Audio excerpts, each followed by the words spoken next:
Hi, I'm James. And I'm Anthony. And this is Words and Numbers.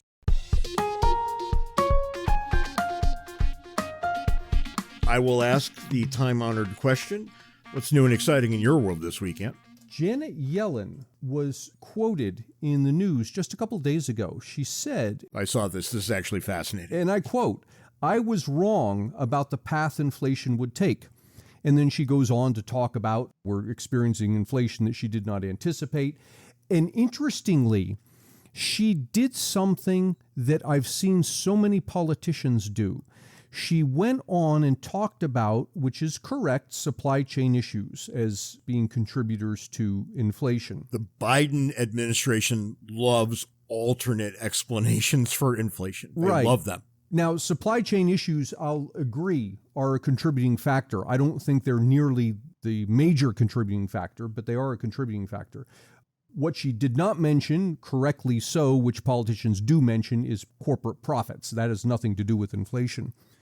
But interestingly, she did not mention the increase in the money supply. This is the elephant in the room.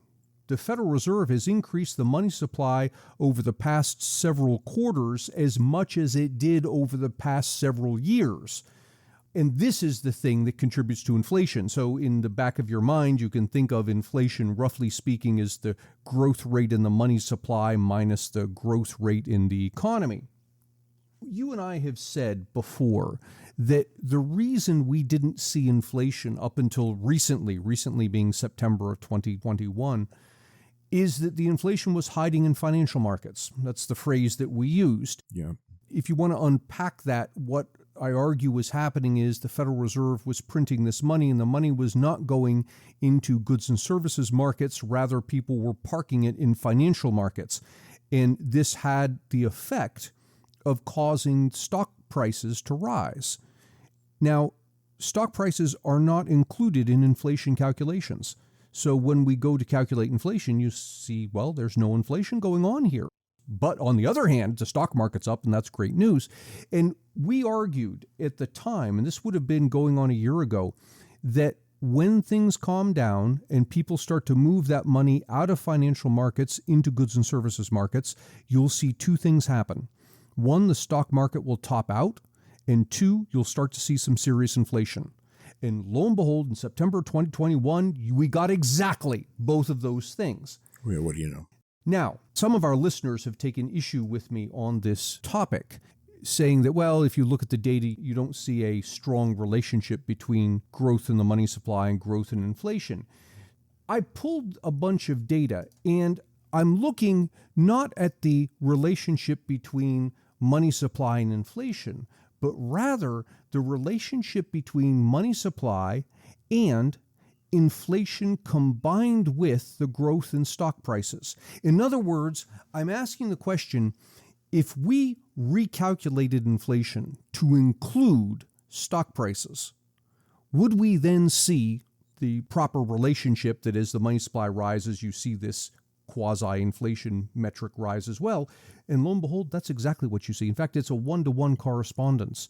Wow. The correlation isn't 1, but it's a 10 percentage point increase in money supply gives you a 10 percentage point increase in this quasi-inflation measure we're talking about. Yeah. I throw that out there as more evidence of what you and I have been claiming for a while now, that the inflation was indeed hiding in financial markets. And I think it's a lot simpler than that. When Yellen made her comments, my first thought was, well, if only there had been someone who could have predicted this. Right. This is what happens when politicians decide that their assumptions are all true. Mm-hmm. When they decide, well, everything I believe is definitionally true and everything everybody else believes isn't, you're going to get damaging policy coming out of that attitude every single time.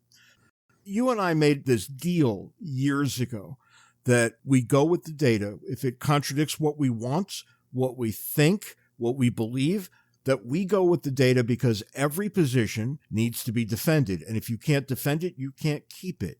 Yeah. Now, I don't expect everybody to live that way. That's more or less our job.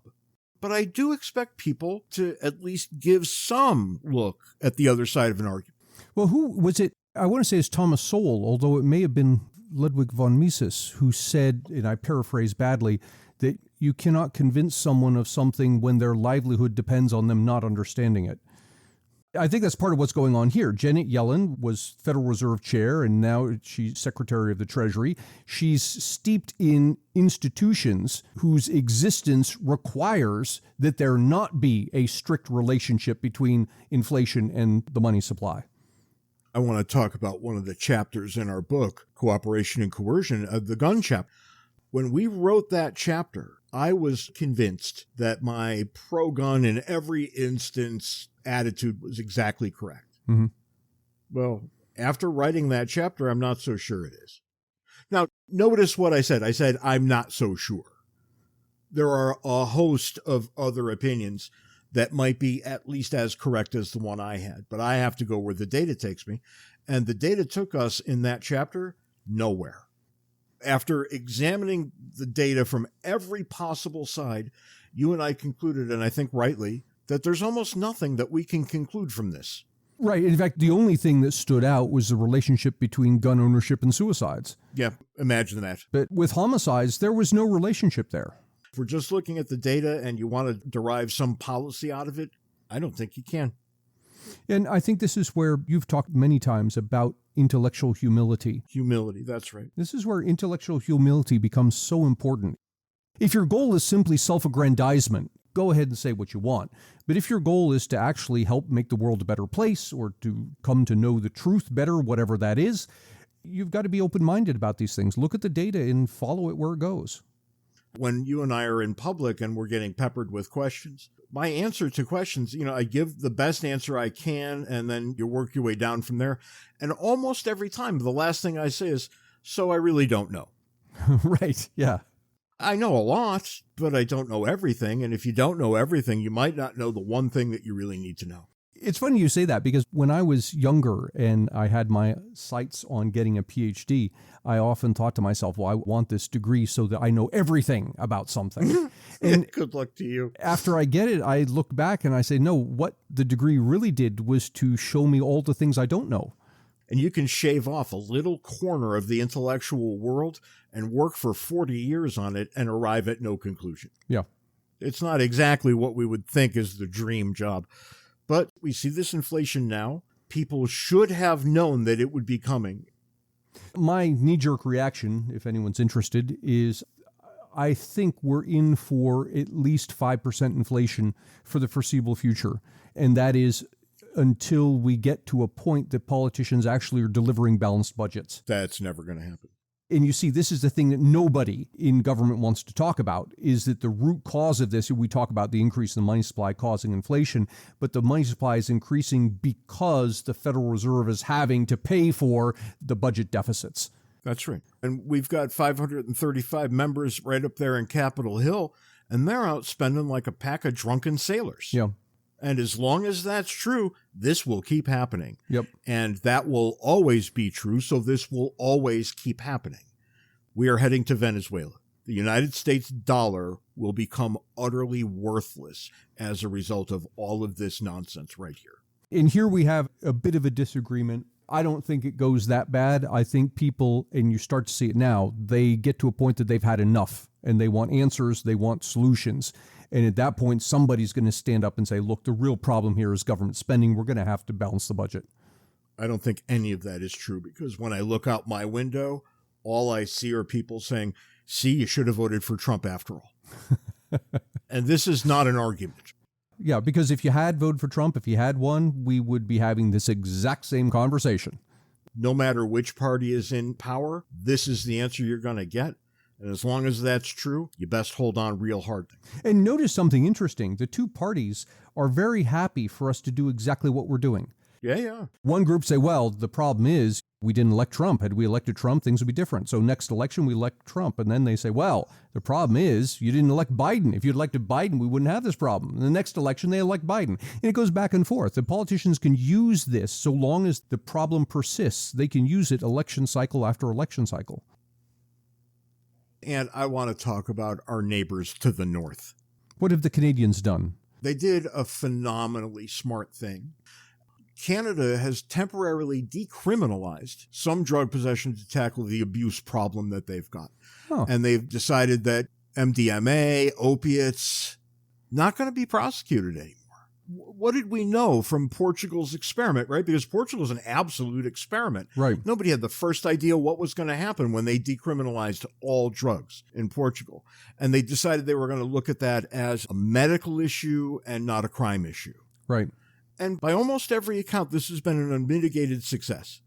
And that's something. I could tell you from personal experience, I haven't done any particular studies You on this. looking for cocaine when you went to Portugal? No, but I walked 75 miles across Portugal through cities, through towns, rural areas, suburban areas, and I could tell you at no point did I see anybody who was laying on the sidewalk high on drugs or even doing drugs.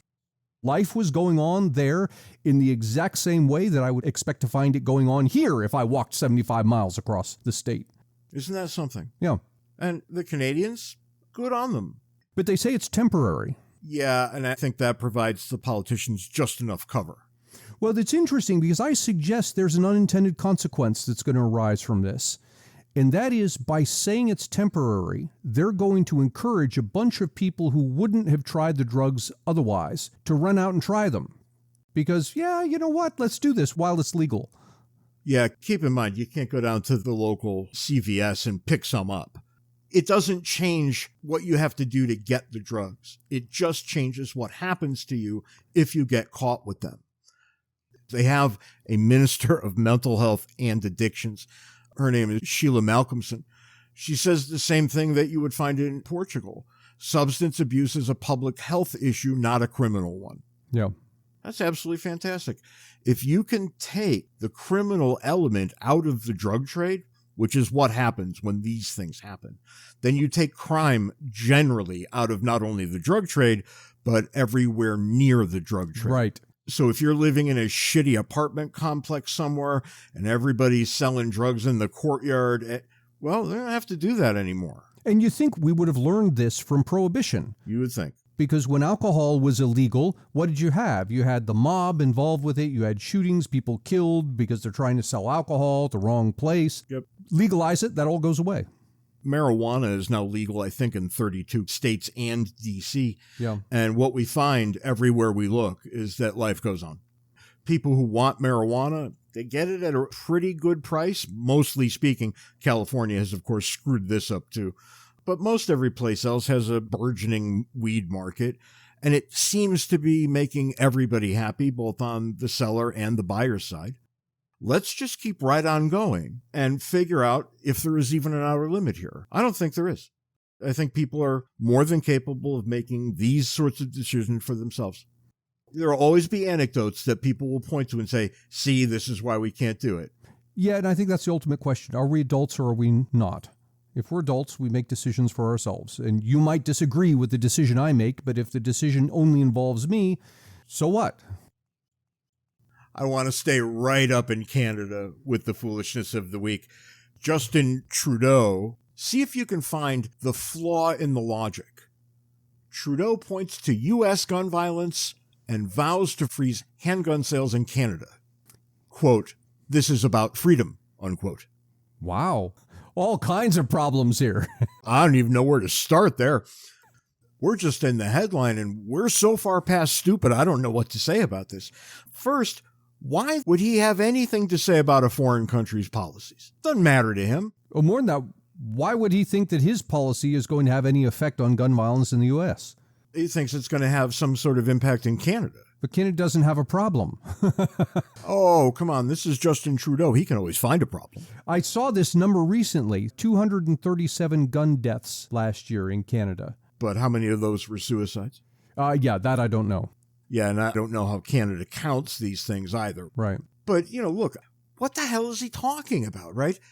U.S. gun violence means that he has to freeze handgun sales in Canada. How, again, is this about freedom? This is about the ham-fisted use of force by the government, as it always is with these people.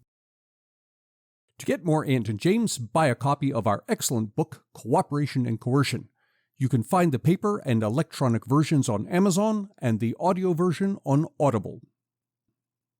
If you'd like to support Words and Numbers, make your way over to patreon.com/wordsandnumbers, where you can contribute to our podcast-making habits.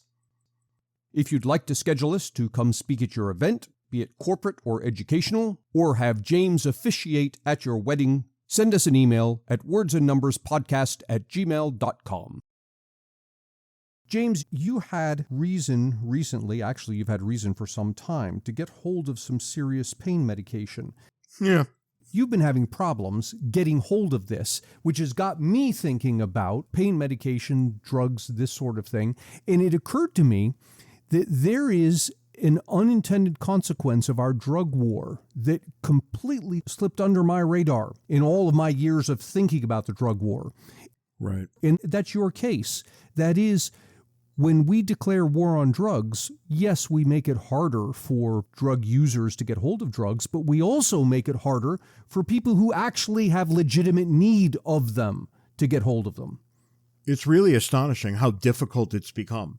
A lot of this is because the state that I live in, Arizona, had more draconian measures woven into this than did any of the other states I've ever lived in. But I've gotten a form of this answer for years. I've had what I would call debilitating pain intermittently. So it's not every minute of every day. So I've had debilitating pain for at least 35 years. Yeah. That's a long time to put up with pain.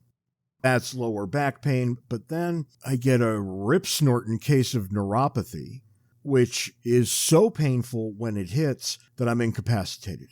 Can't do anything. I can attest to all of this. You and I have been working together for over 10 years now, and I've seen you go through these bouts where one day you're perfectly fine, the next day you can't get out of the chair. Yeah, and you've seen the way my body twists over to my left side, right? Yeah. There's nothing I can do about this. One of my legs is quite a lot longer than the other. It causes all kinds of problems. I mean, that's the thumbnail version of it. The long and the short of it is I can't get what I need because doctors tell me two different things. First, they say, I think you're drug seeking, to which I answer, of course I'm drug seeking. That's exactly Right. what I'm doing here. I'm telling you that I have this tremendous pain, which I need you to prescribe something for me that it might be alleviated. And they don't know what to make of that, that somebody would be so completely honest about drug seeking. What the hell else would I be doing here? There's that, but then there's this other response that I get. I looked at a doctor and I said, look, I'm in such pain that suicide is starting to look like a reasonable answer to this problem. Now, you would think that that would be enough to move heaven and earth quickly. Right. That's a signal to explain to people how bad it really is. And he looked at me and he said, I'll never give you pain meds. They're a pain in my ass. Whoa. And I said, excuse me, friend? They're a pain in my ass. And he just shook his head. He said, no. The blanket answer, no matter what, never going to give them to me. Just no. Is that because he just doesn't like giving them out, or your particular case? As he explained it, it was because the state of Arizona and his insurance make it so difficult for him to even think about prescribing these things that he has to throw his hands up in the air and say, no, I won't do it. That's astounding. Believe me, I've become quite conversant in Arizona prescription law, which seems like it shouldn't be a thing, but very clearly is. Here, for whatever the reason, I don't know which genius got it in his head to make this the case, you can, in fact, get pain meds from a GP. And I got one when my finger became very infected and we had to cut it open in the doctor's office and bleed it out. And it was a profoundly painful experience. And he was able to give me, I think, 2 days worth. And that's it. That was it. So they can make these emergency prescriptions, but nothing approaching even the medium or long term. And that's really quite ridiculous. And I asked, I said, all right, well, what do I have to do to deal with this? And you have to go to a pain clinic. Only there can they prescribe drugs for pain. They've literally taken it out of the hands of almost every doctor in the state. And here's where it gets real fun, because I can afford to go to the pain clinic. It's not cheap. I'm out of pocket on it, but it's not so expensive I wouldn't do it. Now, there are a lot of people who have exactly the same amount of pain I do who can't say what I just said. So are you telling me insurance does not cover the pain clinic? insurance makes it very difficult for other doctors to prescribe. It becomes a malpractice issue. Right. Because what if somebody gets addicted to what you're giving them? My answer to that question was, I don't care if I'm addicted as long as I don't feel any pain. Right. Being addicted is actually the lesser evil. Yeah, these are pills. You put them in your mouth, you swallow them, and you feel better. If there's an addiction problem, I don't give a rat's ass. Mm-hmm. Now, put it in perspective. When every doctor told me no, I thought, well, I've got a few choices here. They're all bad, but what are my options? And as an economist, you'll understand this. One door closes, you have to look at all the other doors. And I thought, well, I could start drinking. If you drink enough, you're not going to feel a damn thing. Right. It's going to ruin your life in a number of other ways. Right. But what's the trade-off? Are you willing to make the trade? And the pain was so bad that I would say, yeah, I'd make that trade. Mm-hmm. I haven't had a drink in, 15, 20 years? Yeah. Something like that. I don't think you've ever seen me with a drink in my hand. Well, for all the time we have spent together, once, and I think it was 8 years ago, you had one beer with me. And that's it. That sounds right. And I didn't quit for any exalted reason. I was diagnosed with type 2 diabetes, and it was easy to just take alcohol off my plate. Mm-hmm. The second option, which I think was not nearly as good as the first, was to go out on the road here and get heroin. Now, heroin is completely addictive. It'll ruin your life. But if you're in enough pain, your life's already ruined. Already, yeah. Right? So it's an opioid. It's the thing that they tell me I can't have here. Probably it would have a very, very big effect on pain. But look at all the other things that come with it, and it's pretty grim. Apart from that, I think we're back to suicide again. But these are the three options if you can't get the pain meds. And the pain meds are so easy to get almost everywhere else that I don't really understand what the problem is. This is something that's unique to Arizona. Well, it's not exactly unique to Arizona. Other states are pulling this too. But when I lived in Pennsylvania, not more than 5 miles from where you live, my doctor prescribed Percocets to me 100 at a time. And he said, call back when you need more. Mm-hmm. And when my back would flip and I would be immobile, I would take a bunch. When I healed, I would stop, right? This is what reasonable people do. I've just described what everybody does with aspirin. Right. You don't take more and more aspirin every day. You take it for what you need it for. And is there some possibility that people will abuse these things? Yeah, of course there is. Their abuse of painkillers is not my problem. My problem is pain. And when we pass laws to prevent them from getting hold of the drugs that will cause them to become addicted, we also make it harder for you. Yeah, almost impossible, actually. Yeah. When I finally finished up at the pain clinic and the guy told me, yep, you're a classic case of what we do, I didn't know what to do next. I thought, am I supposed to hug him now? That's a frightening thought. I've been trying to get somebody to listen to me for 7 years because they don't take a very big view of this in Utah, where I lived prior to Arizona either. In order to keep painkillers from the hands of people who would abuse it, you take them out of everybody's hands. That point of contact with your GP, that's where the most information is shared.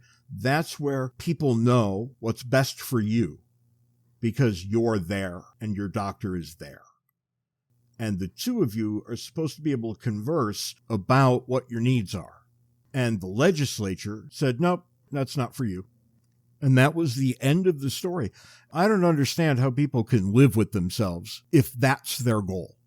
If people want to abuse things, go right ahead. I think these things should be over the counter. I mean, everybody's smart enough to figure out what they need. And if you abuse it, fine, abuse it. It's not to us to determine how everybody should live at every moment of every day. I don't know where I would go to find data on this, but I would imagine that a majority of people who are addictive like that can get hold of it anyway. And so all the law actually ends up doing is keeping them away from you.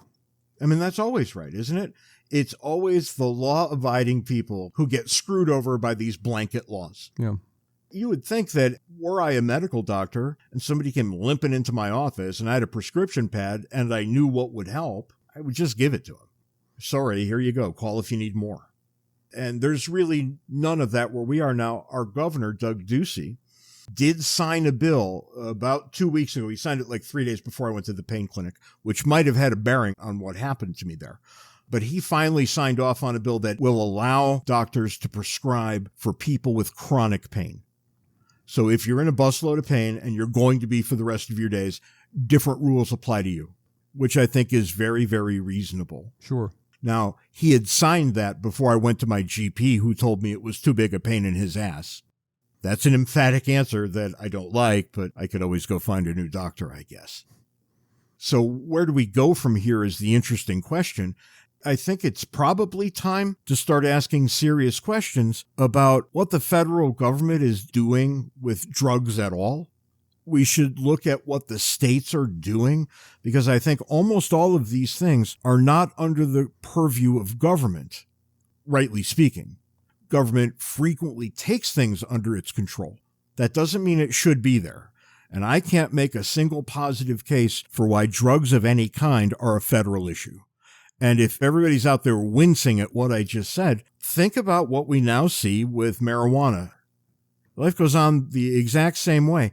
People make their decisions and then they live with the consequences of those decisions for both good and ill. Well, you opened up talking about Portugal decriminalizing all drugs, and what an interesting experiment that was. We can't conduct an experiment like that here because we don't let the states make their own decisions on these matters. The federal government makes it blanket for everybody. If it happens to be a good decision, that's great. But if it's a bad decision, it's horrible, and we're not aware it's horrible because we can't see alternatives.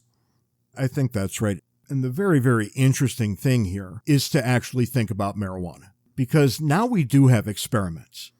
We have them only because the states said, forget it, federal government, we're going to do what we want. That's exactly right, because come to find out, this is a lucrative market and you tax the hell out of it. But that's for another day. You've got a number of states with different answers. Some have no marijuana legalization whatsoever. Some have only medical, no recreational. Some have medical and recreational. When you start comparing cases, you don't see anything terrible popping off the page. Right. Now, there may be something deep in the data that we'll find and deal with later, but there's nothing on the surface of things that leads anybody to believe this is a real problem. Yet, for decades, the federal government has said that it's more dangerous than heroin. Look at how things sit on the federal schedules of drugs. There is no way to say what I just said with a straight face. And it turns out that the greatest danger was the federal government itself. Because the worst thing that happens to you is not the marijuana. It's getting caught with it and being thrown in jail. I remember the day, and this, I think, will explain a lot about my attitudes on these things.